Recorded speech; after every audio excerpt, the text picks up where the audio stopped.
If you're currently struggling to get leads to book and show up for appointments, and you're sick of people telling you that lead quality is not the problem, well, in this video, I'm going to share with you our strategy that we've developed over the past 8 years of managing fitness studio ads.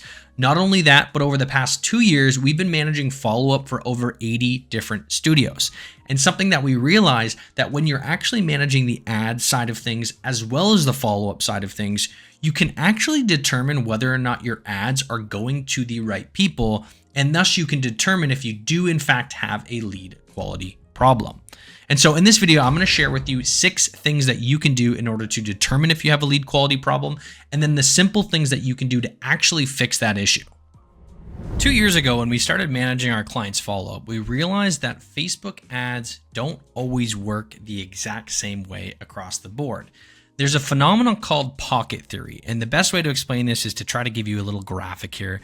Bear with me with this graphic that I'm about to draw here, but let's just assume this is your gym here, and this is your 5-mile radius in which you're targeting. Now, within this radius, you're going to have different types of people, right? And so these little blue dots here are going to represent, person A, okay? And person A would be the ideal client that you're looking to target. Now, when we're running ads, the thing is, the first few days in terms of success on the ads are going to have the biggest impact to the success of your campaign. The reason that is because this is person A, okay? And then we're going to have these red little dots here that are going to be person B. Now, person B is the type of person that doesn't have the money to afford your studio. They're not really interested in a membership. They're more so looking at trial hopping. They buy class passes. They're not really interested in becoming a member. And so what ends up happening is when you first run a campaign, you can run 2 identical ads at the same time. So let's just say we have ad number 1 and ad number 2. Let's say they are identical. Okay, they're exactly the same, and we're running them from the exact same targeting. And so I'm just going to name this ad set. Okay, so they're both coming from the exact same ad set, and they're being launched on the same day at the same time. Now, what might end up happening? Let's just do purple for ad 1, and we'll do yellow for ad number 2. So what ends up happening, let's say ad number 1 is running at the same time. It starts to find this pocket of people here in this little section. Okay, so it's finding these people, and these are the people that are engaging. And you'll notice that I'm circling the red dots here. And so those are going to represent that person number 2, or person number 1 in this case, I guess. And so what ends up happening in this case here is Facebook starts to look for more of these people. These were the first people that engage with the ad, and so Facebook's going to keep looking for more of these people. And so what ends up happening is Facebook is now stuck in this pocket of people, because the algorithm works where the more people that engage with it that fit a certain criteria, the more it's going to show it to those types of people. And so now what ends up happening is Facebook is stuck targeting these particular people, and it's going to keep trying to find more of these people. The problem is this person is the low quality prospect that you actually don't want to attract. Okay. And so that's going to create problems because it's going to start to optimize to find more of those people. Now, on the flip side, if we compare it to ad number 2, let's say ad number 2 starts and the first couple people that engage with it are these, blue dots. Okay. So there's these different types of people. And so what happens in this case now is Facebook is going to start to find more of these high quality prospects that actually can be a member at your studio. And so that's going to take off and produce better results than ad number 1. And so this is the idea of pocket theory, is you can have 2 identical ads running at the exact same time, but depending on the types of people that engage with it to start, it's actually going to cause a difference in the results of your campaign. And so what I would encourage you to try if you're running ads yourself is try to create an ad set targeting your 5-mile radius around your location, run 2 identical ads at the same time, and you'll start to notice that both of the ads perform completely differently. One might completely flop and one might take off and be successful. And so this is the idea of pocket theory. Facebook is getting stuck in a pocket of people, and it's trying to optimize for the wrong pocket of people. It can also find the right pocket of people, and it optimizes to find the right types of people for your studio.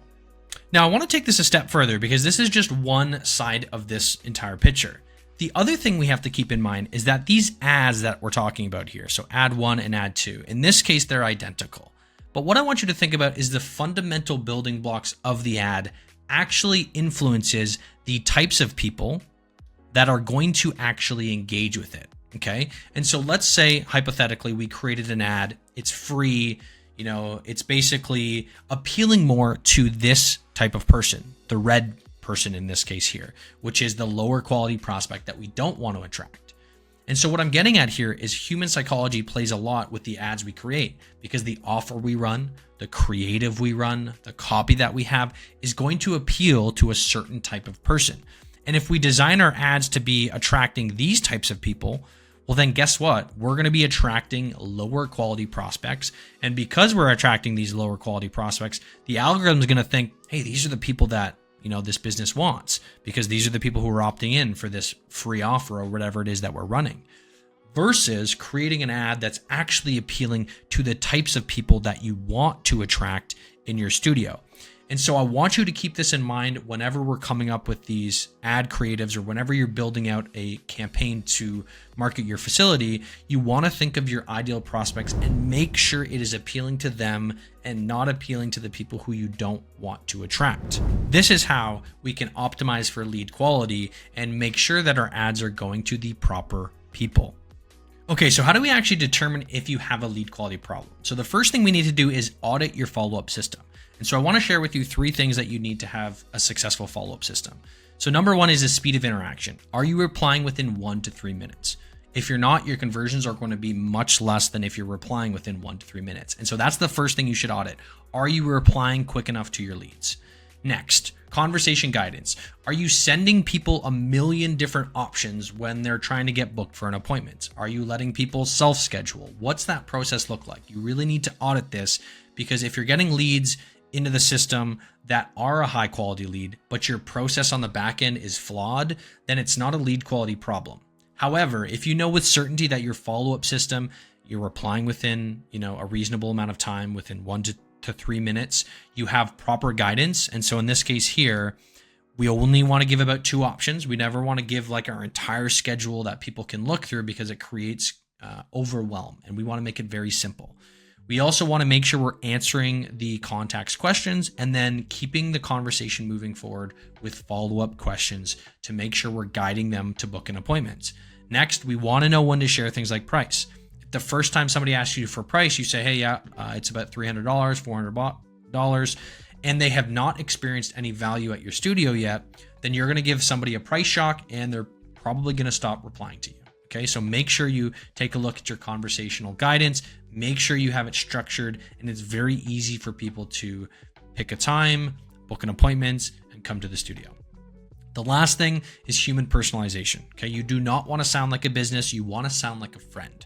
So be informal and friendly, don't respond like a business or AI, respond like a friend, literally like you're texting a friend.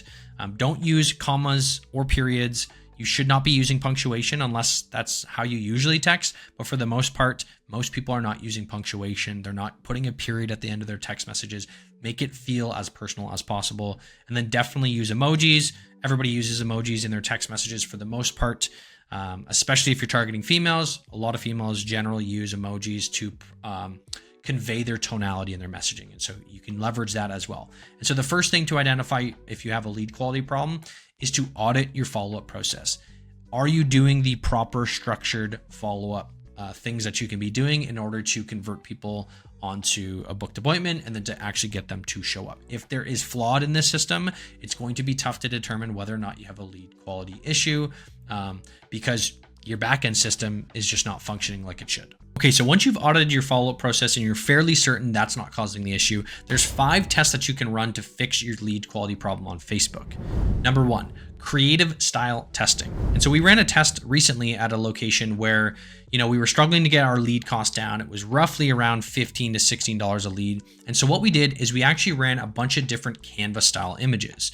Okay, and so that's basically just a big image with a big headline in the middle that you can build on Canva. Okay, so it really doesn't showcase anything about the studio. It's just a big colorful image to get people to stop when they're scrolling and click on the ad. However, what we realized was by running that, yes, we dropped our cost per lead to around $6 to $8. However, the quality was so poor, our booking rate dropped substantially.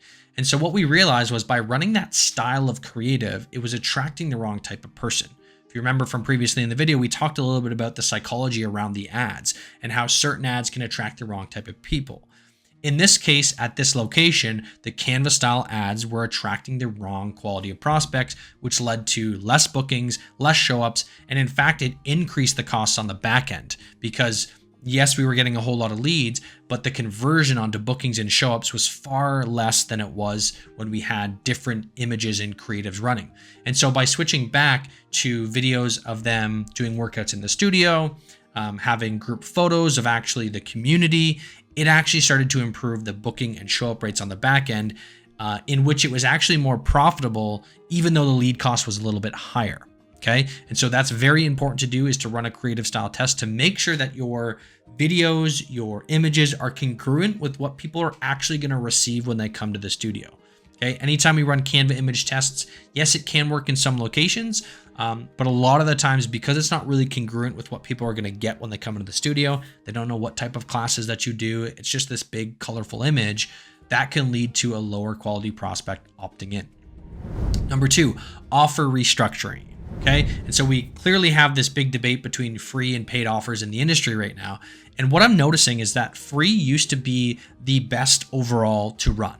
However, now that the market has become more sophisticated, what I'm starting to realize is that people understand a lot of the free stuff is not really free. And I think the problem came about with this free 6-week program that was launched across most studios around the world. And it created this idea that, anytime somebody sees a free offer, it's actually leading them to not believe it's going to be free, and it's leading to the costs going through the roof and the quality of the prospects who are opting in to be worse. Okay. Somebody who's opting in for a free offer is going to be a different quality prospect of somebody who's going to be opting in for a paid offer. And so we transition most of our ads now over to the paid option because the quality of leads are better. I will say this, the cost per lead is likely going to be higher, but not always. And for the most part, it's worth the increase in cost because your booking rates and your show up rates are substantially better, meaning your backend stats, so your cost per booking and your cost per show, is better than when you're running a free offer. Now, this isn't always the case, but certain markets, this is something I would roll out as a test because you can see a drastic difference in quality when running this. Number 3, adding friction to your process. Okay. And so what do I mean by adding friction? When somebody sees your ad on Facebook or Instagram, a lot of the times, most people will just put your name, email, and phone number. So what we want to do is we actually want to make contacts jump through more hoops. And by doing so, by adding these extra layers of friction, you're actually qualifying prospects better. And so something that you can do is you can add an additional question where it says, hey, are you willing to invest in your health in the next 30 days? You can add these types of questions, and that's going to filter out anybody who is not actually serious about coming to your studio and becoming a member.